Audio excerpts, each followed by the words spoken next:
이재명 대통령이 연일 SNS에 부동산 메시지를 띄우자 부동산 전문가죠, 또 경제 전문가죠, 윤희숙 전 국민의힘 의원은 이 대통령을 향해서 과거 자신의 발언을 돌아보라라고 직격했습니다. 어떤 목소리였을까요? 직접 들어보시죠. 네, 저는 명선명이라는 말을 제가 오늘 좀 밀고 싶은데 이재명의 선생은 이재명이다. 이재명 대통령이 그 대통령 후보를 2번 겪으면서 부동산 정책에 대한 가장 맞는 말을 굉장히 많이 하셨어요. 뭐냐? 작년에 서울 그 각지를 돌아다니시면서 뭐라 그랬냐면 부동산 가격이 오르면 절대로 세금을 통해서 억압하지 않겠다. 이재명 대통령께서 알겠습니다. 요즘에 작년에 자기가 뭐라고 얘기하고 다니셨는지 좀 돌아봐야 될 것 같다고 생각해요. 세금은 다른 제재 수단으로 사용되면 정당성을 얻기가 어렵습니다. 앞으로 민주당의 부동산 정책은 수요 공급이 균형을 잃어서 수요 과다로 집값이 오르면 세금으로 수요를 억압해서 가격 관리를 하는 게 아니라 공급을 늘려서 적정한 가격을 유지하도록 하겠습니다.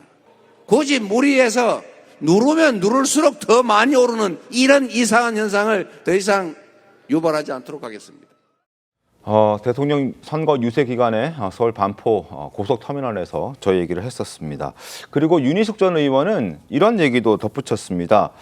이재명 대통령의 그 분당 아파트는 이미 재건축 예정이라는 점을 지적했습니다. 재건축 일정을 따져봤더니 조금 전 이제 김기영 대변인 말씀해 주셨던 것처럼 2030년 대통령이 퇴임하는 2030년에도 그 아파트는 공사 중이라 들어갈 수가 없다. 결국에는 기대 수익, 어떤 이득을 보기 위해서 똘똘한 한 채를 유지하기 위해서 그 아파트를 가지고 있는 것 아니냐. 부동산으로 불로소득을 취하기 위해서 갖고 있는 것 아니냐라는 주장을 지금 윤희숙 전 의원이 했습니다. 결국 본인도 팔겠다고 했는데 권지웅 대변인님 팔지 않았다는 부분, 뭐 이런 부분에서 자신의 말을 지키지 않았다. 뭐 이런 부분에 대한 비판이 좀 뒤따르는 것 같아요. 이 사안이 너무 본질을 벗어나서 계속 논의가 되고 있어서 좀 걱정인데요. 사실 다주택자 양도세 시행도 다주택자가 주택을 팔았을 때 거기서 나오는 시세 차익이 있지 않습니까? 네. 거기에 이제 세금을 좀 중과하자는 것이고 다주택자에게 주택을 팔아야만 한다고 말하는 게 아닙니다. 동시에 이제 1주택자 중에서도 거주하지 않는 분들에 대한 세금 조정을 하자는 건 원래 1주택자이면 그리고 오랫동안 주택을 보유하면 보유하고 있는 기간 그리고 거주하지 않더라도 보유하고 있는 기간에 대해서도 매년 4%씩 세금 공제가 됩니다. 그러니까 실제로 사는 기간에 대해서는 세금 공제를 하더라도 살지 않은 기간에 대해서는 세금 공제를 하지 말자는 정도의 주장을 하고 있는데 지금 살고 있지 않다고 해서 팔아야만 한다? 그러니까 예를 들면 대한민국 2천만 채의 주택이 있는데 그중에서 1,100만 채가 자기 집입니다. 근데 이거 지금 다 팔라라고 말하는 겁니까? 대통령께서?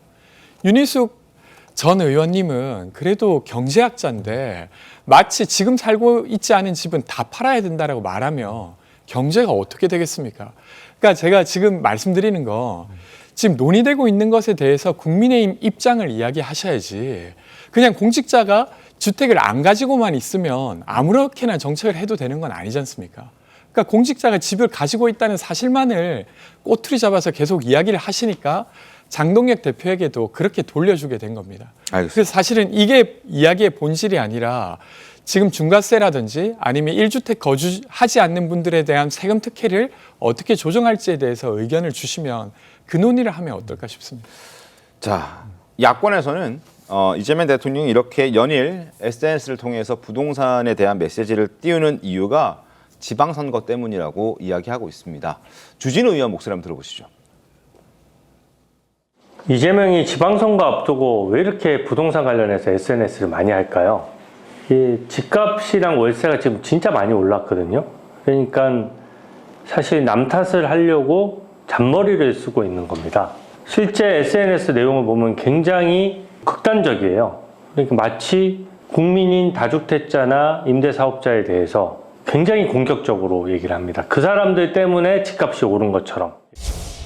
연일 계속해서 그 대통령의 SNS에 대해서 비판하는 글들을 계속 논평으로 내고 있는데 네네. 어제는 뭐 대통령을 시정잡배 뭐 그리고 말장난이다 이렇게 치부까지 하더라고요. 네. 선을 넘은 표현들이죠. 결국은 투기꾼 좋아하는 말만 쏙쏙 골라 계신데 결국은 부동산 불로소득 지키는데 당의 운명을 건 거 아니냐. 그래서 제가 부동산 불로소득 지킨당으로 당명을 개정하라라고 좀 일갈했습니다. 자, 이재명 대통령이 연후에 이렇게 부동산 메시지를 적극적으로 띄우는 데는 뭐 이유가 있을 건데요. 아마 지방선거에 도움이 된다라고 판단한다라는 게 국민의힘 측 야권의 주장입니다. 여론조사 한번 보시죠. 지지율 한번 보겠습니다. 이재명 대통령이 부동산 메시지를 띄우고 있는 상황에서 좀 약간 하락 추세였던 지지율이 63%로 올라갔습니다. 부정 평가는 계속 하락해서 26%. 그러니까 지지율이 잘 나오다 보니까 정성호 부위원장님 뭔가 자신감을 갖고 메시지를 내는 건 아닌가 뭐 이런 얘기들도 있던데 어떻게 보십니까? 지금은 국민들은 저런 얘기를 들으면 조금 잘하는가 보다 그렇게 얘기하지만 실질적으로 이제 이사철이 다가오지 않습니까? 네. 전월세대란 폭등할 겁니다. 그리고 청년들 어디로 가겠습니까? 그리고 경제적인 그래서 립셋이라는 사람은 사회 경제적 위기가 있으면 반드시 정치적 그리고 정권적 위기가 온다는 말이 있지 않습니까? 네. 그것은 민주주의 국가에서는 선거로서 심판을 하기 때문에 지난 문재인 정부 때 28번 부동산 대책을 했지만 강남 집값을 2배로 올려놓고 끝나지 않았습니까?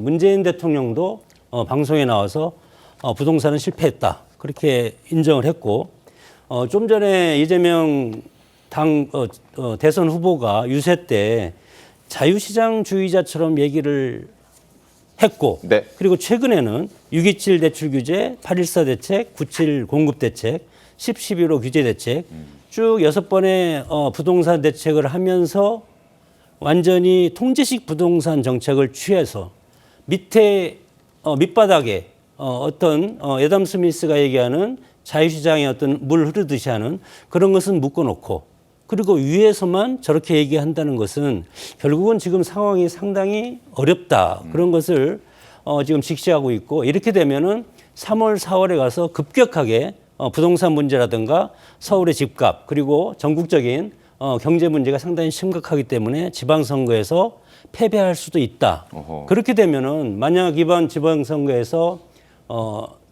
정말 지금까지 했던 그런 것보다도 한 30%만 적게 승률을 보인다면 그러면 바로 레임덕이 올 가능성도 상당히 큽니다. 그렇기 알겠습니다. 때문에 상당히 이것이 심각하다고 느껴서 저렇게 다급하게 하는 것 같습니다. 정성호 부위원장의 개인 의견 들어봤습니다.